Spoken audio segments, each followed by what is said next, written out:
σύ γιγνώσκεις τα κρύφια του ταπεινού δούλου σου Κυπριανού.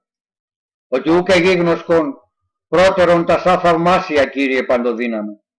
Σύ μόνος Κύριος Ιησούς Χριστός, ο Θεός ημών. Ο ευδοκίσας εξ αναξίου γενέστε με άξιον και συζησάμενος στο εν σύ πόθο και αγάπη προς ακοήν των Αγίων σου Αποστόλων και Ιερομαρτύρων και πάντων σου των Αγίων.